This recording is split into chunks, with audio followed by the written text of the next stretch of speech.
Hi guys, today we are finally doing that autumn wreath that I've been talking about. We're going to put all these lovely things we've been painting, the flowers, the pumpkins, maybe not the pumpkin spice latte, but it's all going to go in the wreath. So grab your paints and let's get started. Time for an autumnal wreath, I think. Yeah, so we're going to start with a circle on the page. Put that away now. And we're going to paint some of the lovely things that we've been covering in the previous tutorials. So for example, I've got a few that I prepared earlier. We've got the pumpkins, we've got various wildflowers, we've got autumn leaves. So let's put them together and see what we can come up with. If you haven't already had a look at those tutorials, I highly recommend that you do that. Okay, so I'm going to start off with some lovely autumn leaves, I think. Now the scale that we've painted those autumn leaves on is obviously a lot larger than what we're about to do, so it's something to consider if you've been learning something on a very, very large scale and then suddenly the challenge comes to put it onto a really small scale. Have a little practice first. The good thing is you can achieve the sort of larger scale detail in a much quicker manner. So that's one of the nice horse chestnut leaves. So I'm going to pop a few of those around about. So let's get on with those. So I'm squishing the leaf down, swishing the brush down, then doing two smaller and then two even smaller that are poking out down the bottom, doing that in a sort of mixture of sap green and lemon yellow, and then whilst it's still wet I am adding cadmium orange. Okay, I'm going to fill up my page with some of those. So now you join me on a pumpkin section. I've drawn in 3 little pumpkins in pencil, and now I'm using the vine to snake its way round, and that is going to be the sort of through line that ties a lot of things together.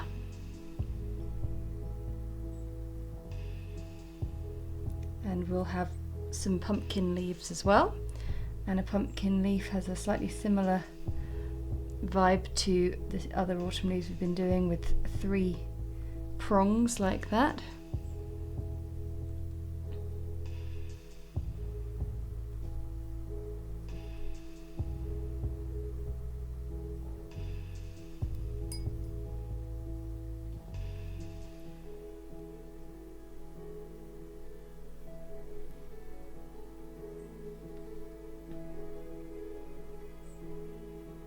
Autumn has been such an amazing source of creativity for my watercolour painting. I've absolutely loved all the colours, and every day the leaves just seem to get brighter and brighter on the trees, honestly. It's like someone turned the saturation up outside, it's amazing.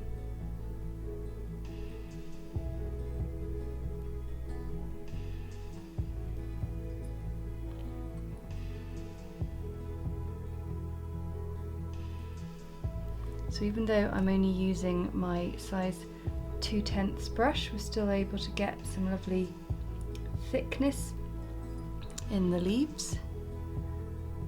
And let's keep going.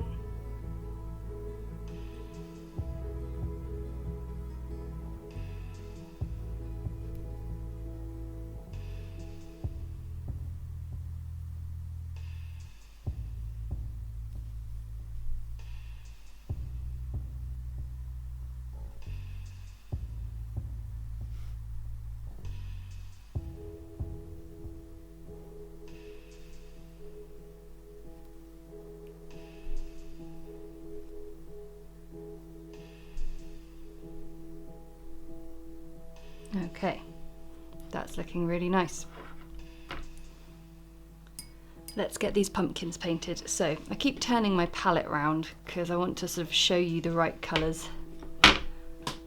So I'm going to have a classic orange pumpkin. So I've got quite a tall shaped one here, and the pumpkins that I painted in my pumpkin tutorial all had very defined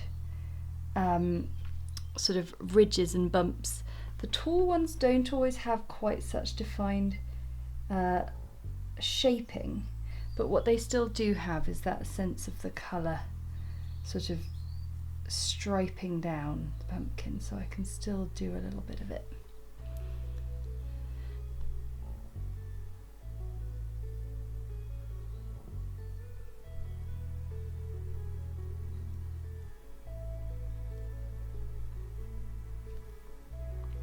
And then a little bit of shadow just at the base.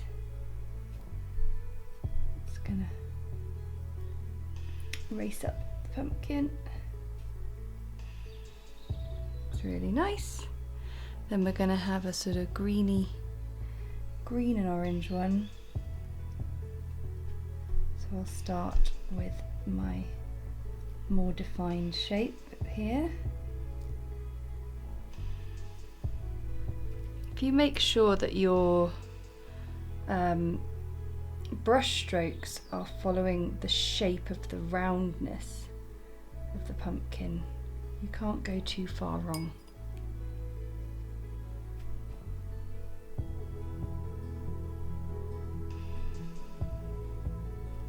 And I'm just blending orange into this one. And then when that's dry, we can place a little stalk in the top.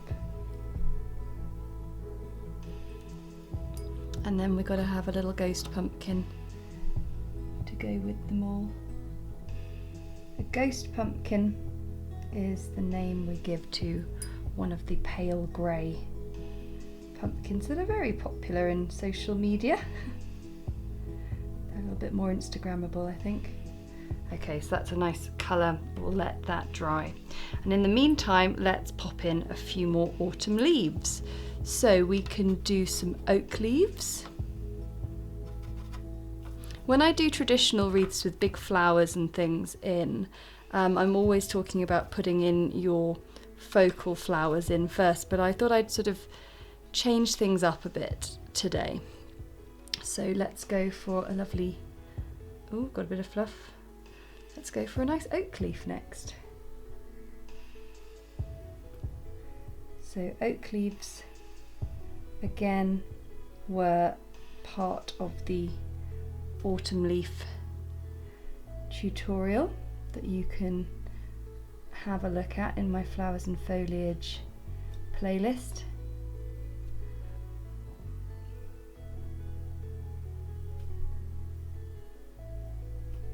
Again, making the most of blended colour.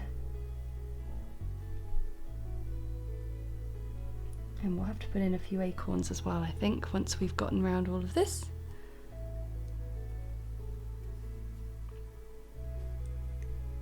So let's pop in one here.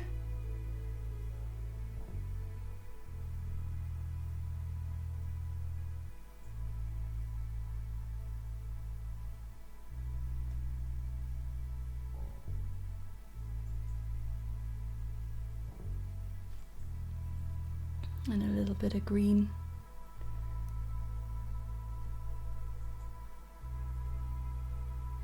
So just define the edges. Okay, so I'm gonna now go around and fill in the page with some oak leaves. Those oak leaves are looking lovely. We're just going to add in a few maple leaves to get in a little bit of lovely red colour, and then we can start looking at the flowers, which I know you all enjoyed very much when we did our autumn leaf tutorial. So maple leaf, let's start off with a central shape and then add in our little points.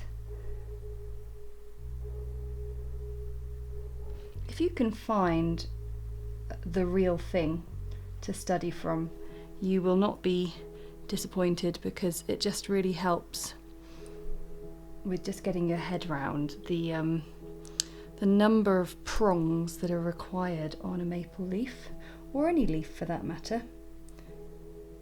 Also, when you're painting a wreath, don't forget that you can have shapes going in different directions. They don't all have to be facing the same way. And then I'm just using a little bit of a sort of burgundy mix I've got to get some other colour. This is starting to look really pretty. And we're using the full shape here. We've got things coming right into the centre of the circle. That's the kind of wreath I like.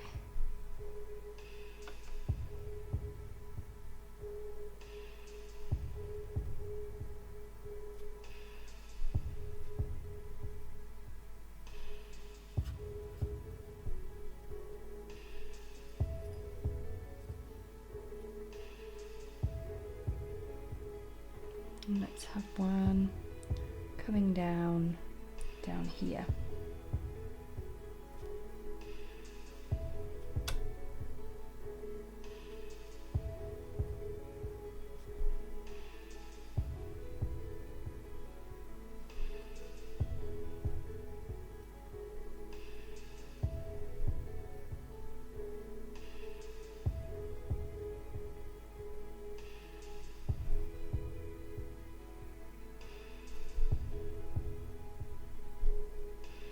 And a bit of burgundy.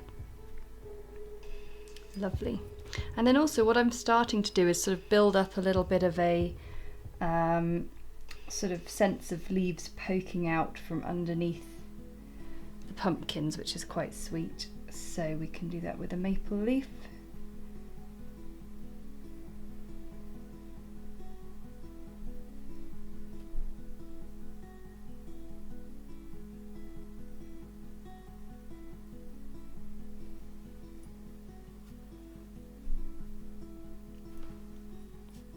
Really nice. So let's add in some flowers.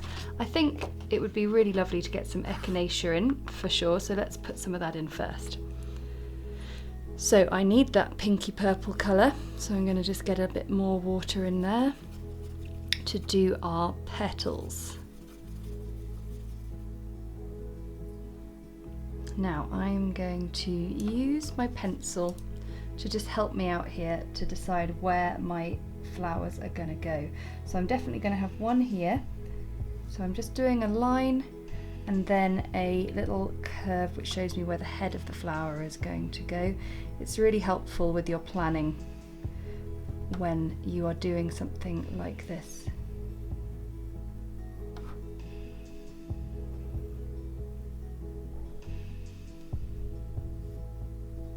Okay, that's helpful.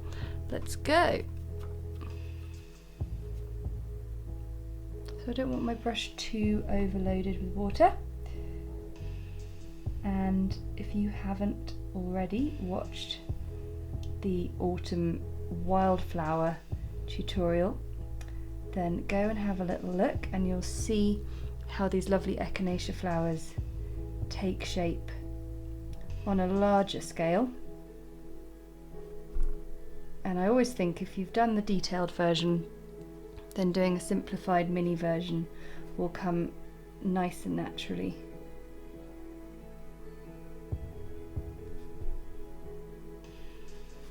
So we do a curl of petals, and then once we've done those, we can do the centre.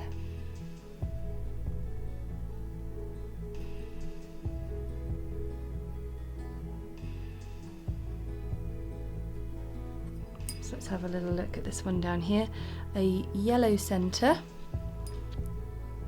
little bit of cadmium yellow, and create a little dome shape. I like to leave a little bit of, tiny bit of unpainted space in there. And then I'm going to use some shadow mix, which I've got down here. Get a little bit more concentrated.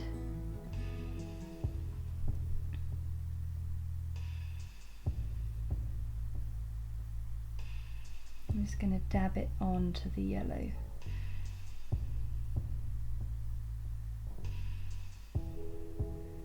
Leaving a little bit unpainted, and that gives us a lovely little echinacea. And of course we need a little stem.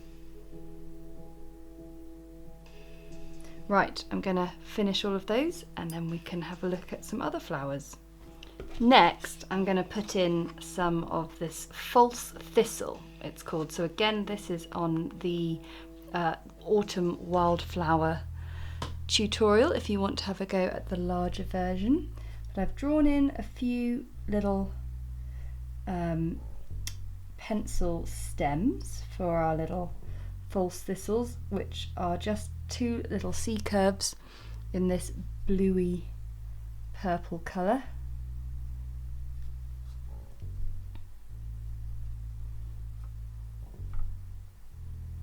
And I love how with the combination of the flowers and the leaves we've got a perfect complementary colour palette of purple versus orangey yellow, which is just delightful, as we can see here. But they are opposite ends of the colour spectrum on the colour wheel.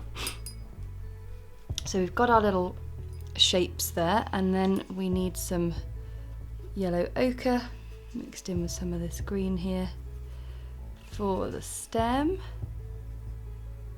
Nice.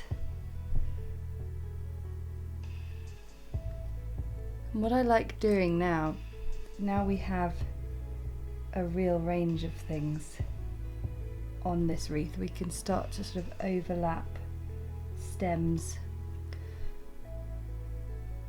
over things that have dried. And at the end what we'll be doing is going in with some detail and just going over everything and making everything just sort of go to the next level really. Now I need a bit of Sap Green and some French Ultramarine to just darken it slightly.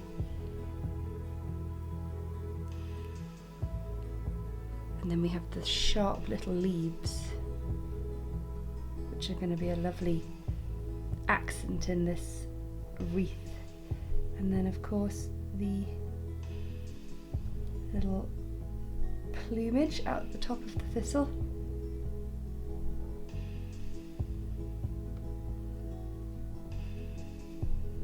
And its little collar. Now this nice concentrated dark green can really cut through a lot of the other tones we've already got on the page.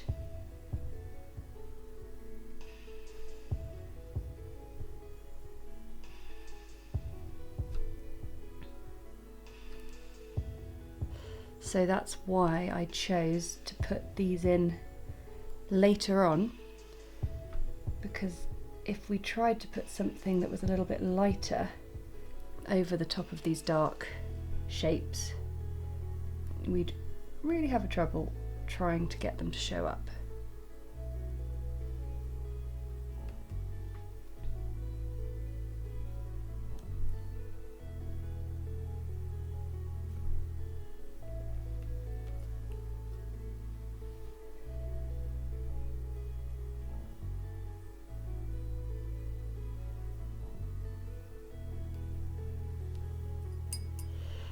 There we go, looking lovely. And I'm actually going to just add in a few more of these just darker colours to even up the distribution of that darkness around the wreath. The cool thing about wreath painting is the rules really go out the window in terms of what's growing where. Lovely, that's starting to look really nice. So last off I'm going to put in some acorns, and then we're going to go in with some detail. I'm going to use a little bit of brown now to include some acorns in the mix. So I'm going to have them just coming over the top of my other bits and pieces because they are a little bit darker. So we've got the acorn cup, and I will just do a few little bracts there. And then with a bit of green gold,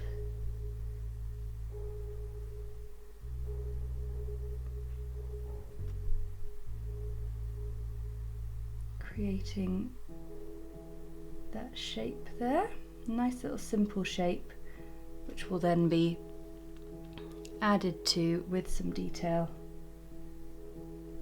when we do the last bit. So let's work our way around. I'm going to try and do one wherever I see an oak leaf, but it can't always be guaranteed that there will be space.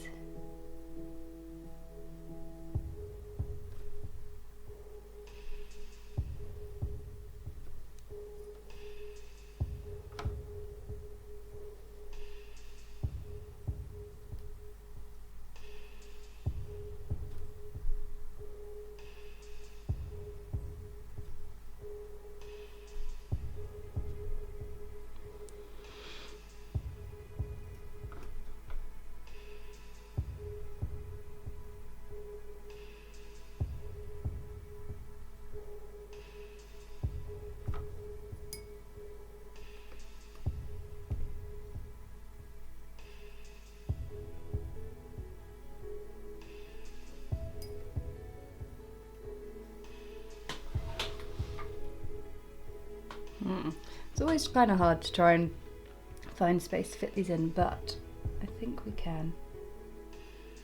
There we go, slight artistic license with that one.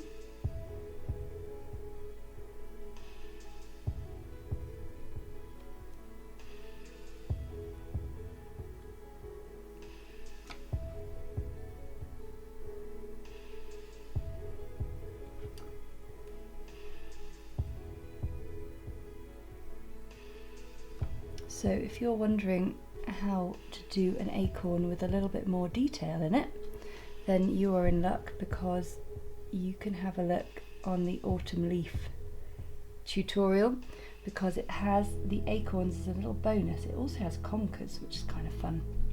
Okay, lovely. This is looking really nice. All we've got to do now is add some detail, which is my favourite bit. We're into the home straight then. I've been adding little bits of detail, and you can join me for these last bits.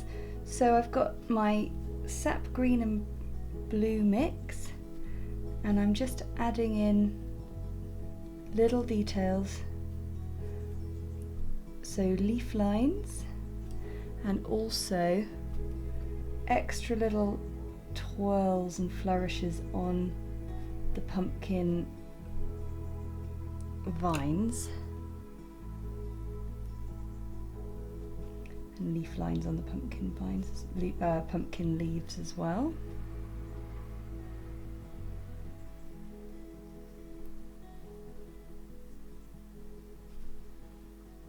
It also works as a really good shadow colour, actually, just a little bit for those acorns.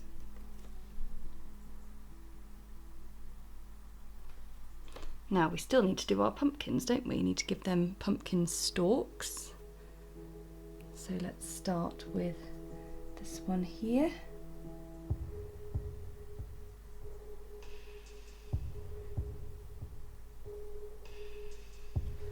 Just bed it down into there, get a little bit of the green as well.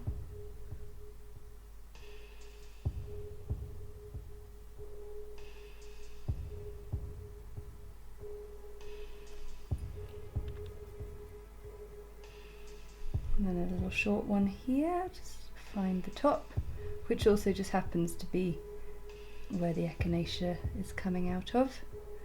And we can use a little bit of that to help the shape of the pumpkin get a bit more defined as well.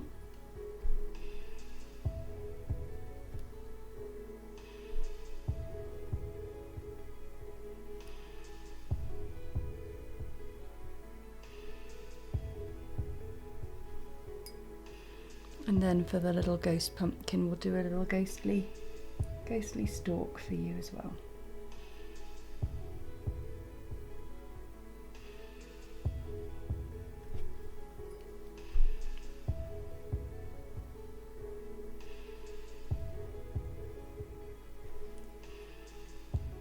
And then I've got this lovely burgundy up here, which we can do some more leaf lines on the maple leaves.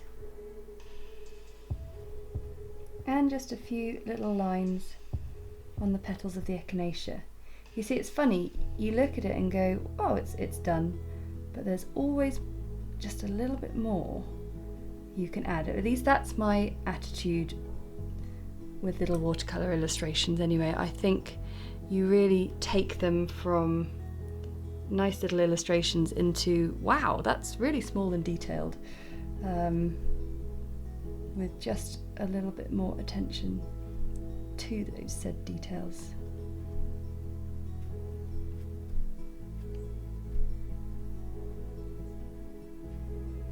That's been my ethos since I've started, really. New Botanical Painting, my book, is all about painting flowers and plants in a way that is like doable and accessible, but it doesn't take nearly the amount of time that a true Victorian botanical study would take.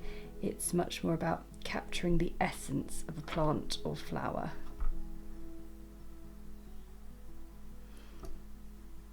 Okay, a few little spikes up the side of those.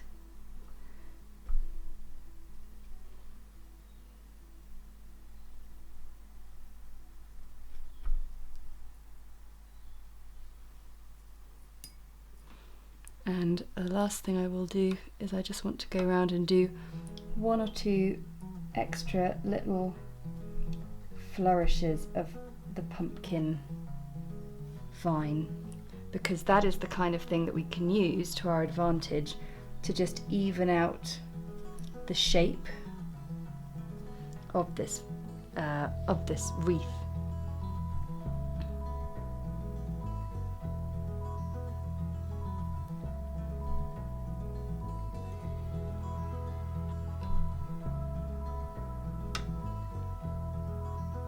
Okay, I'm really happy with that. I hope you enjoyed it. One autumnal wreath. Thanks so much for watching, and thanks also for all your lovely comments on the autumn projects we've been doing over the past few weeks. I've absolutely loved this time of year, and as we start to move into winter, we've got plenty more to paint. So I want to say a big thank you to my patrons for your support. That support enables me to keep creating videos on this channel that everyone can enjoy. And if you enjoyed the video, hit the like button and comment below to let me know how you got on with that one. And of course, subscribe to never miss another video. Alright, see you again. Bye!